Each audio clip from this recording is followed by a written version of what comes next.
Welcome back. We are in heat transfer and we're going to be doing part 2 today, which is on radiation. So what is radiation? Most of us are familiar with that term.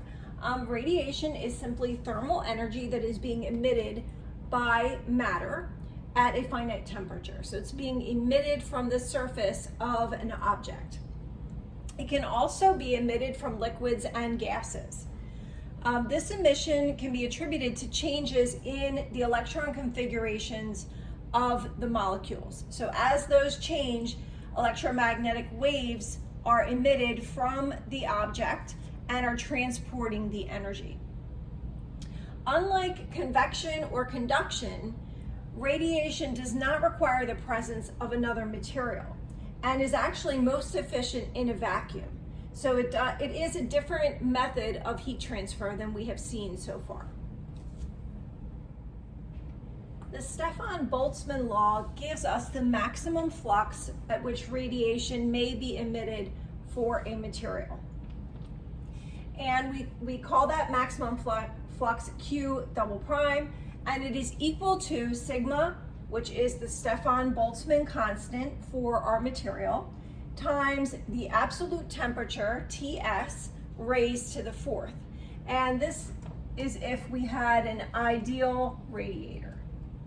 Okay, so Q double prime, max flux, equal to the Stefan-Boltzmann constant times Ts raised to the fourth.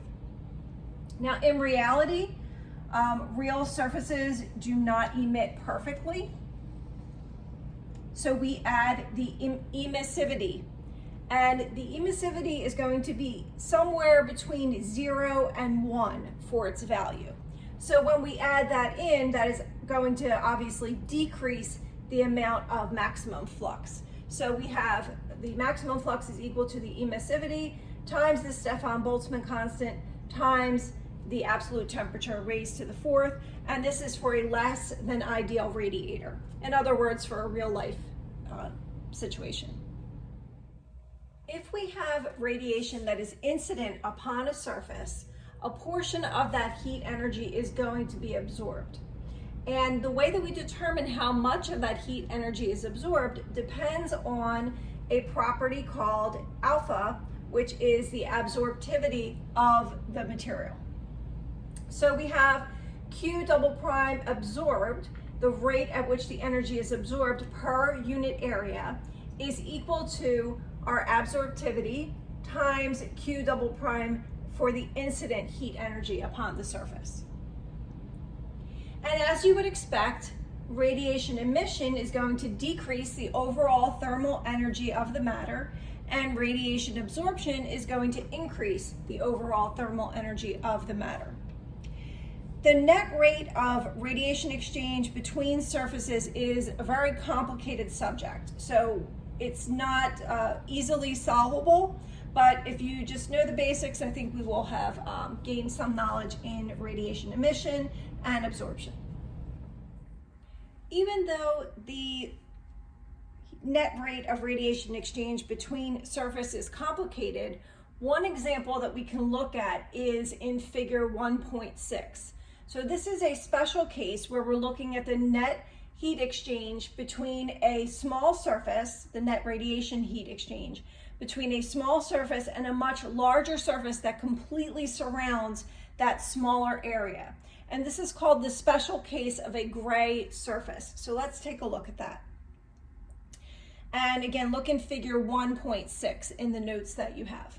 So assuming that our absorptivity equals our emissivity here, we get the net rate of radiation heat exchange per unit area equals Q over A equals E times our Stefan-Boltzmann constant times the temperature of the surface raised to the fourth minus that temperature of the surroundings raised to the fourth. And we express that equation in this form. We say that the net radiation heat exchange equals H sub R times A, the area, times the difference in the two temperatures, where HR is this long formula, emissivity times the absorptivity times the temperature Ts plus T surround times Ts squared plus T surround squared. And we get, by using this, we get this more simplified version of the net rate of radiation heat exchange. But note that this looks similar to our heat loss equation for convection, right? So we had for convection that Q equals H times A times the difference in our temperatures, our temperature of our surface minus the temperature of the outer flow. So we can see a similarity in if we lay out the convection equation in the heat loss form. Okay, we're going to derive our equation for heat transfer due to radiation using our HR that was defined on the previous board. And remember, it was this long equation here. So if we plug that in for HR and we leave our Ts minus T surrounding in there, we can work this out. So this is HR here. And we just can plug the terms in and expand our terms and then simplify this quite a bit. So I just wanted to write this out for you. And then you'll notice here that these two terms cancel out. So we can simplify it a little further here. And then I multiplied this term by this term. And then these two cancel out. And when you work through this, you are left with your heat transfer due to radiation equals your emissivity times the Stefan-Boltzmann constant times the area times Ts to the fourth minus T surrounding to the fourth. If we also have convection occurring at the surface, then the total rate of heat transfer from the surface is going to be a combination of the heat transfer due to convection plus the heat transfer due to radiation. So we would need to consider both terms so that our total heat transfer would be the convective heat transfer plus the radiative heat transfer. What do you notice looking at the temperature differences that each piece has? Well, hopefully you can see that the amount of heat transfer due to radiation is going to be very dependent on the difference in the temperatures here. So if there is a large temperature difference here, it's going to contribute greatly to that radiative heat transfer. Conversely, if there is not a very big difference here in these two temperatures, this term is not going to have a very large value for the heat transfer due to radiation. Okay, next we're going to do an example, and this is example 1.2. And I'm going to read it to you. I don't think you have this one in your notes. So it says, an uninsulated steam pipe passes through a room in which the air and walls are at 25 degrees Celsius. So this is a piece of the pipe that is within these two walls here, and there's airflow against that pipe. Outside diameter of the pipe is 70 millimeters. And its surface temperature and emissivity are 200 degrees Celsius and 0.8. So it's the temperature, the surface temperature of the pipe, and its emissivity. If the coefficient associated with free convection heat transfer from the surface to the air is 15 watts per meter squared Kelvin, so that's our H value here. What is the rate of heat loss from the surface per unit length of pipe? So we're looking at just a section of the pipe. It continues through here, but we're just going to look at it per unit area of this pipe. Sorry, per unit length of the pipe. So we write out our equation. We know that the area is going to equal pi times the diameter times L for this pipe section. And we're going to have our heat transfer due to our conduction term here, HA times the difference in the temperatures, and then our heat transfer due to radiation. So we have both pieces in this problem.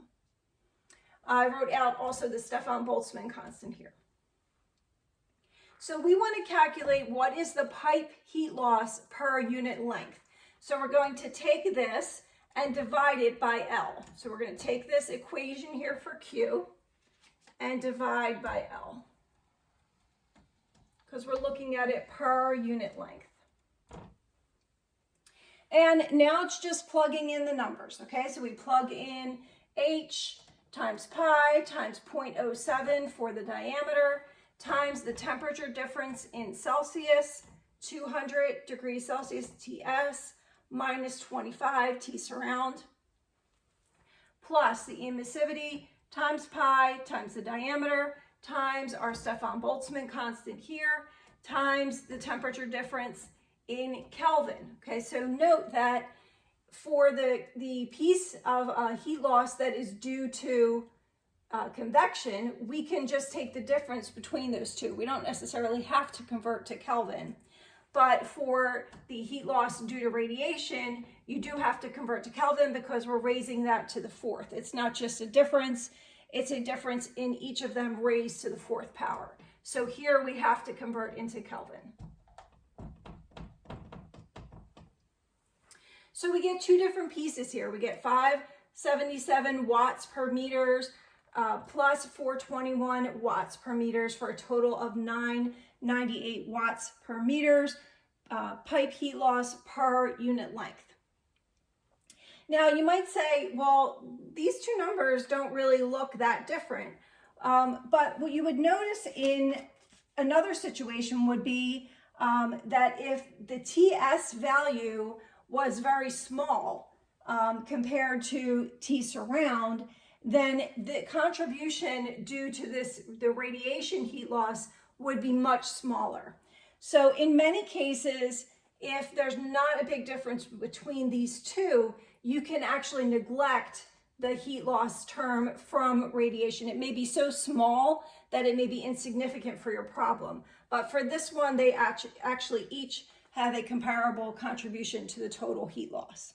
So we looked at our heat loss per unit length due to convection from the air flowing over the pipe and due to radiation between the pipe and the walls.